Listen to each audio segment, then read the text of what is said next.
Hello friends, आता आपण बघणार आहोत तुला जपणार आहेचा 10 मार्चचा एपिसोड रिव्ह्यू. माया वेदाच्या खोलीत येते आणि उगाच वेदाला गोंजारत असते आणि बोलते, इट्स ओके बेटा, तू कळव मला. तू तुझा वेळ घे आणि तुझा जो काही डिसिजन असेल तो मला कळव. माझं लग्न जर तुझ्या बाबाशी झालं नाही ना तर मला अजिबात वाईट वाटणार नाही. मला तू महत्त्वाची आहेस आणि माझं प्रेम तुझ्यावर नेहमी तेवढंच असणार आहे. It doesn't matter. माझं तुझ्यावर असलेलं प्रेम कधीच बदलणार नाही. आई नाही पण मावशी म्हणून मी तुझ्यावर तेवढंच प्रेम करेल. वेदा तिच्याकडे लक्षही देत नसते. माया बोलते, मला तू महत्त्वाची आहेस आणि तू म्हणशील तसंच होईल. माया तिथून निघून जाते. तेव्हा मंजिरी अथर्वला बोलते, अथर्व, तुला आत्ता नाही म्हणू वाटत असेल तर म्हण, पण मला तरी वाटतं की वेदाची आई म्हणून मायाच योग्य वाटते मला. अथर्व, माया अंबिकाची बालमैत्रीण होती म्हणून तिचे एवढं निस्वार्थी प्रेम कोणीच नाही करू शकत. अंबिकाचं अधुरं प्रेम वेदाला फक्त माया देऊ शकते. व मंजिरी वेदाकडे जाते आणि बोलते, वेदा चल बाळा, तयार व्हायचंय ना. इकडे रंगराज बाबा बोलत असतो की म्हणजे तो अग्निकलश मंदिरापर्यंत पोहोचलाच नाहीत म्हणजे तो विधी होणार नाही. रंगराज बोलतो, म्हणजे ती मीरा गावाच्या वेशीपर्यंत पोहोचूच शकणार नाही, असं काहीतरी करायला हवं. तेव्हा भास्कर बोलतो, पण बाबा ते करायचं कसं? दरवेळेला ती मीरा वाचते आणि विधी पूर्ण होतो. तेव्हा रंगराज बोलतो, अरे मग तुम्ही कशाला आहात?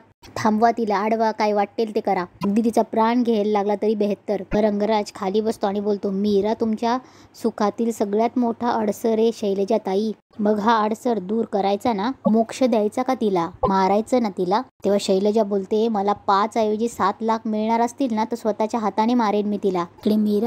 इकडे वेदा स्कूलची तयारी करून असते. तेवढ्यात तिथे माया येते. तर मायाच्या हातात बिस्किट असतं. ती बडीकडे बघते आणि बोलते, बडी, हाय बडी, बिस्किट. ती बडीला बिस्किट देत बाहेर काढते. वेदा चिडून मायापासून निघून जायला लागते. माया तिला पकडते आणि बोलते, अगं ऐक तर, आणि बोलते, गेस वॉट, तुझ्या बडीला जे काही मी बिस्किट दिलं ना ते नॉर्मल बिस्किट नव्हतं. त्या बिस्किटला मी पॉइझन लावलेलं. म्हणजे आता तुझा बडी मरणार, तुला कळतंय का? तुझी मम्मा जिकडे गेली ना तिकडेच तुझा बडी जाणार, म्हणजे आता बडी मेला. वेदा पळायला लागते. परत माया पकडते आणि बोलते, ऐक तर, अगं जाऊ दे त्या कुत्र्याला, मरू दे, काही फरक पडत नाही. तेव्हा चिडते, बरं थांब म्हटलं ना, नाही मरत, कळलं? तुझा बडी मरत नाही, त्या बिस्किटला पॉइझन नव्हतं. पॉइझन मी लावू शकते, कळलं? एका अटीवर, नाही लावणार. तुझा बाबा संध्याकाळी घरी आला तेव्हा तू त्याला आमच्या दोघांच्या लग्नासाठी होकार द्यायचास आणि हा रडका चेहरा तुझ्या बाबासमोर नाही घेऊन जायचास. आणि समजा गेलीस तर जास्त काही नाही, ते पॉइझनवालं बिस्किट ते बडीलाही देईल आणि तुझ्या बाबालाही, आणि मग दोघं एकत्र गॉन. बेस्ट ना? I'm sure you don't want that. I know you are a good girl. माया निघून गेल्यावर वेदाला खूप रडायला येतं. परत अथर्व येतो. तेव्हा माया बोलते, आलास तू, थांब, वेदाला बोलवते. माया वेदाला आवाज देते, वेदा, बाबा आलाय. तेव्हा अथर्व बोलतो, माया काय करतेय? मी आल्यावर कळल्यावर वेदा मला भेटायला येईल असं वाटतंय तुला? परत वेदा तिच्या रूम मधून खाली येते. सगळ्यांना बघून आश्चर्य होतं. अथर्वला बघून शॉक बसतो. अथर्व मायाकडे बघतो. माया डोळ्यांनी वेदाला खुणवते. वेदा पुढे येते. अथर्व खाली बसून तिला मिठी घ्यायला बघतो. वेदा अथर्वला न बघता मायाला मिठी मारते. ते अनन्यालाही बघून खूप आश्चर्य वाटतं. अनन्या उठून उभीच राहते. माया खाली बसते आणि वेदाला बोलते, तू मला आई म्हणून स्वीकारलंस, थँक्यू सो मच. मला माहितीये बाळा, मी अंबिकाची जागा कधीच घेऊ शकत नाही. मी तुला प्रॉमिस करते, मी तुझ्यावर तुझ्या आईसारखंच प्रेम करेन. अंबिकाची उणीव तुला कधीच जाणवून देणार नाही. I promise to love you for ever. Narmada बोलते, माया, लग्न आधीच तू वेदाला आपलंसं केलंस, ची आई झालीस, हे बघून खूप बरं वाटतंय मला. आणि वेदासाठी सुद्धा चांगलंच आहे की, अगदी सोन्याहून पिवळं. हो ना वहिनी? नर्मदा बोलते, माया, खरं तर तू उपकारच करते आमच्यावर. त्याचं अनन्याला आणि अथर्वला फार वेगळं वाटत असतं. इकडे रात्री वेदा रूम मध्ये असते. परत तिथे माया येते. माया बोलते, वेदा, अरे बाप रे, काय झालं? तू का रडतेस? रडण्याजोग काही झालंय का? नाही ना? आजचा दिवस किती छान आहे, किती गुडगर्ल सारखी वागलीस तू, क्युटी. माया तिला मिठीत घेऊन म्हणते, सगळं माझ्या मनाप्रमाणे होईल. तिला जोरात ढकलते. माया तिचा कान पिळते आणि बोलते, मला धक्का मारतेस? मला ढकललंस? काय समजतेस? तेवढ्यात बडी जोरजोरात भुंकायला लागतो. माया बोलते, ए buddy, shut up, sit. Maya घाबरते आणि बोलते, no no no, get back, गप्प बस. परत दादासाहेब तिथे येतात आणि ओरडतात, बडी. माया बोलते, दादासाहेब बघा, अहो ऐकतच नाहीये. दादासाहेब बडीला शांत करतात. तर मला पण हे चोरून बघत असते. तेव्हा दादासाहेब विचारतात, काय झालं? तेव्हा माया बोलते, अहो तुम्ही आलात म्हणून, नाही तर माझ्या अंगावर असता, चावला असता. आजकाल हा सगळ्यांवर गुरगुरतो, हा नुसता भुंकतोय, पिसाळलाय हा बडी. दादासाहेब बोलता, काहीतरी काय, आता त्याला शांत बसायला सांगितलं, बसला ना शांत तो? व माया बोलते, नाही अहो, हा सतत आजकाल सगळ्यांवर गुरगुरत असतो. नशीब तुम्ही आलात, नाहीतर माझ्या अंगावर चावला असता तुम्हाला. पण नर्मदा बोलते, अगं बाई माया, काय सांगतेस काय? नर्मदा बोलते, बापरे, पिसाटला वगैरे की काय? नाही म्हणजे अरे दादा, मध्ये मध्ये झटके येतात रे त्याला. आपली अंबिका गेल्यापासून अगदी वेड्यासारखा वागतोय तो. आज आपल्या मायावर धावून आला, उद्या आपल्या वेदाला चावला म्हणजे. दादा मला असं वाटतंय बडीला आपल्या घरात ठेवून आपण विषयाची परीक्षा बघतोय. चावला म्हणजे वेदाला. दादासाहेब बोलतात तुम्ही म्हणताय म्हणजे आपण डॉक्टरला दाखवूया. नर्मदा बोलते ते दाखवूयाच, पण आपण याला इथनं ना बाहेर नेऊया, म्हणजे वेदाच्या जवळ राहायला नको तो. वेदाला काही झालं तर अंबिकाला काय उत्तर द्यायचं ना आपण, हो की नाही. दादासाहेब बोलतात चलो बडी. तेव्हा वेदा येते आणि बडीला मिठी मारते. दादासाहेब बोलतात वेदा. तेव्हा माया उगाच वेदाला खेचते. अगं वेदा असं काय करते, आपण तुझ्यासाठीच करतोय काही नाही हे सगळं. तो बरा झाला ना आपण तुझ्या रूम मध्ये परत आणू. Don't do that. आम्ही हे सगळं तुझ्या सेफ्टीसाठी करतोय. तर दादासाहेब बडीला घेऊन जातात. वेदा रडायला लागते. तेव्हा माया बोलते गप्प ना, रडणं बंद कर, मारलं नाही अजून त्याला. तेव्हा नर्मदा बोलते हे तू बरं केलंस. माया बोलते आता ही तर सुरुवात आहे, आता बघा तुम्ही हळूहळू या घरातल्या गोष्टी कशा आपल्या मनासारख्या करून घेतात. दादासाहेब बडीला बाहेर घेऊन येतात आणि त्याला बाहेर बांधतात. अनन्या तिथेच असते आणि बोलते बाबा तुम्ही बडीला इथे का बांधताय. तेवढ्यात मंजिरीही येते. दादासाहेब बोलतात आजपासून तो घराच्या बाहेरच राहील. हो त्याचं वागणं जरा बदललंय. तेव्हा मंजिरी बोलते की मला तसं जाणवलं नाही. तेव्हा दादासाहेब बोलता मंजिरी तो आता मायाच्या अंगावर धावून गेला होता, मी थांबवलं त्याला म्हणून. उद्या तू वेदाच्या बाबतीत असं काही वागला तर धोक्याचं ठरू शकतं. तेव्हा अनन्या बोलते बाबा तुम्ही असं काहीच नाही होणार, तुम्ही म्हणताय असं. बडी वेदाला नाही काही करणार. तेव्हा दादासाहेब बोलतात अनन्या मला कळतंय आपण रिस्क नाही घेऊ शकत वेदासाठी. हो मी सांगेस्तवर कोणीही बडीला इथून मोकळं करायचं नाही. तिकडे मीरा आणि श्रद्धा सायकलवर असतात. श्रद्धा बोलते ताई आपल्याला लवकर जावं लागेल, सगळे पोहोचले असतील वेशीजवळ.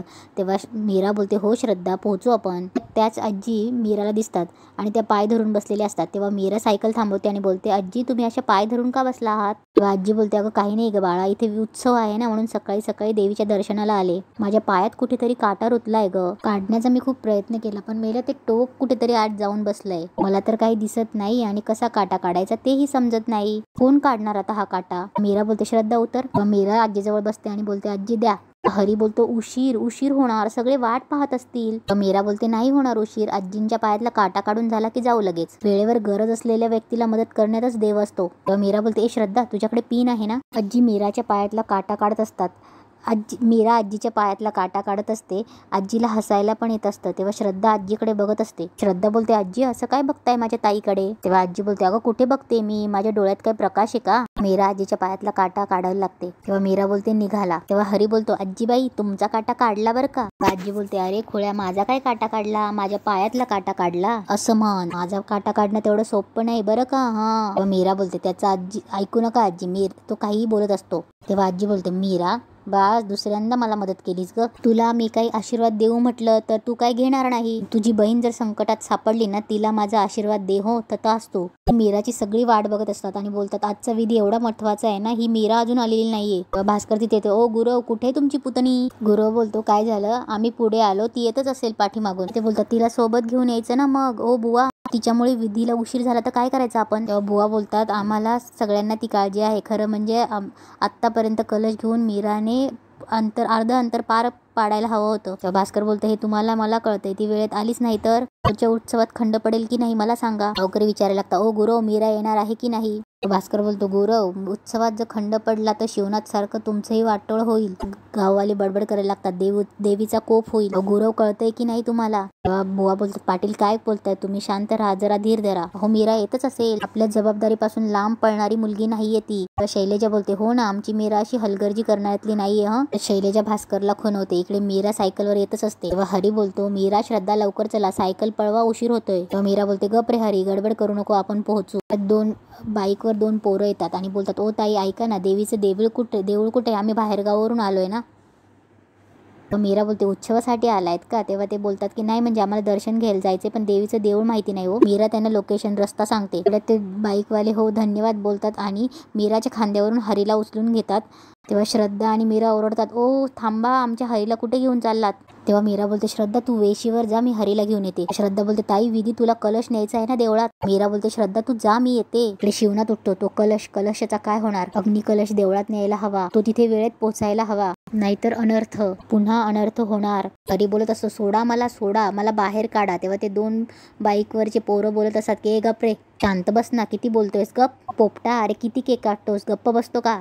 हरी बोलतो मला भाजून खाणार मीरा. श्रद्धा धावत येते. आई बाबा सगळे विचारतात अगं काय झालं श्रद्धा, मीरा कुठे. तेव्हा श्रद्धा बोलते ताई आणि मी इथेच यायला निघालो. मीरा झालेला प्रकार सांगते. तेव्हा श्रद्धा झालेला प्रकार सांगते. गावकरी बडबड करायला लागतात मीरा कुठे भरतलीकडेच गेलीये. लोक बोलतात की कळतंय का पाटील ही मीरा देवीचा विधी बुडवणार. सगळे गुरुवांना बडबड करायला लागतात. मीरा हरी मागे धावत असते आणि तिथेच आजचा एपिसोड संपतो.